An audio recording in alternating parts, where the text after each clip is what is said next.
So hey everyone, welcome to my another vlog. तो यहाँ से सुबह सुबह की शुरुआत होती है। हम लोग कहीं जा रहे थे और बीच में भूख लग गई, तो ये पार्ले जी बिस्किट जो कि एवरग्रीन है, ये हम लोग खाने लग गए। और देखिए कितना प्यारा शहर है। हर शहर की अपनी एक पहचान है, अपनी एक सुंदरता है जो उसको दिखते ही बनती है, बस हम उसको इग्नोर कर देते हैं। तो रास्तों में इन शहरों की सुंदरता को देखना, उसको निहारना मुझे बड़ा पसंद है।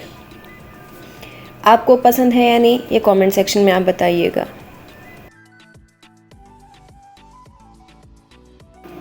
इसके बाद ये जो बिल्डिंग है वो मैंने इसलिए कैप्चर की क्योंकि जब भी हम लोग इस रास्ते से जाते हैं, इस बिल्डिंग के ऊपर जो पेड़ पौधे इन्होंने लगा रखे हैं वो सबसे ज़्यादा इस रास्ते को अट्रैक्ट करते हैं। मुझे और मेरे परिवार को ये इस बिल्डिंग के किनारे से निकलना या इसके नज़दीक से निकलना बड़ा पसंद है, क्योंकि ये बड़ा यूनिक कॉन्सेप्ट लगा। पहला ऐसा कुछ देखा कि बिल्डिंग के ऊपर ऐसे पेड़ पौधे किसी ने लगा रखे हैं। बारिश के मौसम में तो बिल्कुल हरे भरे दिखते हैं ये। इसके बाद हम इन तंग गलियों को और बिल्कुल सुनसान सड़कों को, थोड़ी थोड़ी भीड़ को छोड़ते हुए हम लोग हमारी मंजिल की ओर आगे बढ़े जा रहे थे। बीच रास्ते में हमने चाय ऑर्डर की। मैंने यहाँ पर कुछ स्नैक्स वगैरह लिए और बस हम लोग हमारी चाय को और इस माहौल को एंजॉय कर रहे थे। मम्मी भी यहाँ चाय पी रही थी, पापा भी चाय पी रहे थे। किसी को बिस्किट खाने थे, किसी को नमकीन लेनी थी, किसी को कुरकुरे लेने थे, किसी को कुछ लेना था। और ये देखिए, इन दोनों छोटी बहनों का हमेशा होता है कि झगड़ा तो होता ही होता है। कोई भी चीज़ लो कि मुझे ये खानी है, मुझे वो खानी है। इसके बाद आप ये बताइए कि अभी ये कौन से शहर की सीमा आ चुकी है। आसपास की जो लोकेशन है वो मैंने कैप्चर की है कि यहाँ पर रेगिस्तान भी है, यहाँ पर पहाड़ी इलाका भी है, यहाँ पर रिफाइनरी है, बहुत कुछ है इस शहर में। अपने आप को, लोगों को अट्रैक्ट करने के लिए इस शहर की अपनी ही एक खूबसूरती है। ये देखिए नज़ारा कितना प्यारा है। कौन सोच सकता है कि ये बिल्कुल रेगिस्तान होगा जहाँ पर इतनी हरियाली है। हम बेसब्री से वेट कर रहे थे।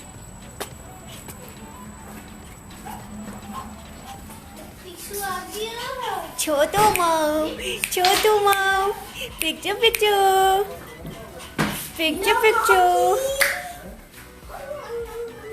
हम वेट कर रहे थे पिक्सी का, जो कि हमारी एक पेट है। उसके बाद सारे सामान को अनपैक करना था, तो पूरा सामान यहाँ पर मैंने फैला करके रखा। तो सामान हो गया पूरा सेट। काफ़ी टाइम लगा, लेकिन यूँ है कि कोई भी सामान लेकर के आओ, तुरंत अगर उसको रख दो कि कौन से वॉश करने वाले हैं उनको साइड में कर दो, कौन से वॉश नहीं करने वाले उनको रख दो, तो नेक्स्ट डे का क्या बर्डन नहीं रहता। थकान तो हुई रहती है, नेक्स्ट डे और ज़्यादा थकान हो जाती है। तो उससे बेटर कि उस थकान में आप काम अपना खत्म कर लो, तो एटलीस्ट उस काम से आप फ्री हो जाते हैं। सबका अपना अपना तरीका होता है, बट मैं यही प्रीफर करती हूँ। मम्मी से ये सीखा है कि जो भी सामान है, गांव से इधर आते हो या कहीं भी आप जा रहे हो, तो जो भी सामान है उसको तुरंत आप अनपैक करो। जो नहीं वॉश वाले हैं वो एक साइड कर दो, जो वॉश करने वाले हैं उनको एक तरफ कर दो। तो दिवाली का सेलिब्रेशन हो गया कंप्लीट। पहले होता है दिवाली आएगी, ये करेंगे, वो करेंगे, कितनी सारी एक्साइटमेंट होती है, कितनी सारी चीज़ें होती है, लेकिन उनमें से कई बार आधी हो पाती है, कई बार उनमें से भी ज़्यादा अच्छा हो जाता है। तो बेसिकली इस बार का जो दिवाली का जो सेलिब्रेशन था वो काफ़ी अच्छा था। इस सेंस में कि परिवार के साथ काफ़ी टाइम स्पेंड करने को मिला और काफ़ी कुछ परिवार के साथ बातें हो गई, थोड़ा गेट टुगेदर हो गया। बेसिकली होता क्या है कि मुझे दीपावली या कोई भी फेस्टिव सेलिब्रेशन अपनी फैमिली के साथ सेलिब्रेट करना इसलिए अच्छा लगता है क्योंकि परिवार के साथ जब भी जुड़ते हैं तब कुछ ना कुछ नया सीखने को मिलता है। हमेशा जो पुरानी बातें होती हैं वो ताज़ा हो जाती हैं, परिवार को आप और ज़्यादा जानते हो, समाज को और ज़्यादा जानते हो। तो हम ये चीज़ें नज़रअंदाज कर देते हैं, लेकिन बच्चों को इन चीज़ों से ज़्यादा कनेक्ट करना चाहिए, मेरा ऐसा मानना है। क्योंकि बच्चों को आप अगर कनेक्ट करते हो तो त्यौहार सेलिब्रेशन के चक्कर में बच्चे मतलब ऐसा कुछ बोर भी नहीं होते कि कोई उनको लेक्चर दे रहा है। वो सिर्फ बातों ही बातों में सोसाइटी, कल्चर, फेस्टिवल्स, ये बहुत सारी चीज़ें बच्चे सीख लेते हैं।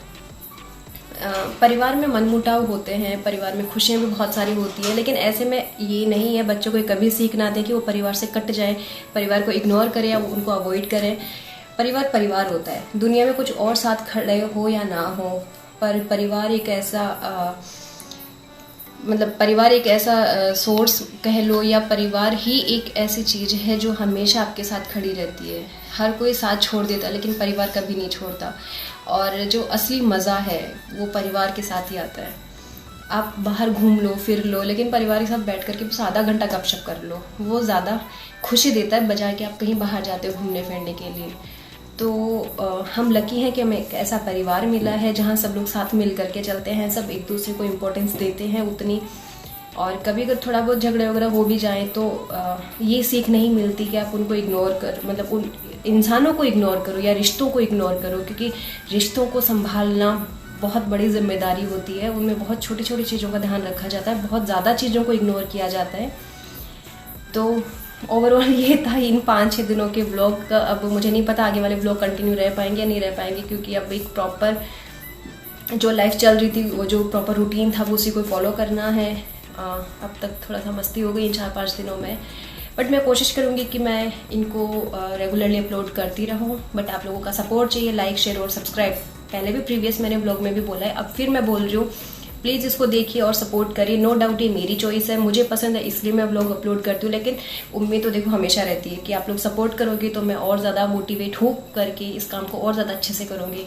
उम्मीद है आप लोगों का भी सेलिब्रेशन बहुत अच्छा रहा होगा। आप चाहें तो अपने जो क्या बोलते हैं उसको, आप चाहें तो अपने एक्सपीरियंस, अनुभव हमारे साथ साझा कर सकते हैं, क्योंकि मैंने भी काफ़ी कुछ अपनी चीज़ें साझा की हैं। क्योंकि नो डाउट आप भी अब एक परिवार है, उसका हिस्सा है, तो आप लोगों के साथ शेयर करना तो बनता है। तो ध्यान रखिए, खुश रहिए, मिलते हैं नेक्स्ट व्लॉग में।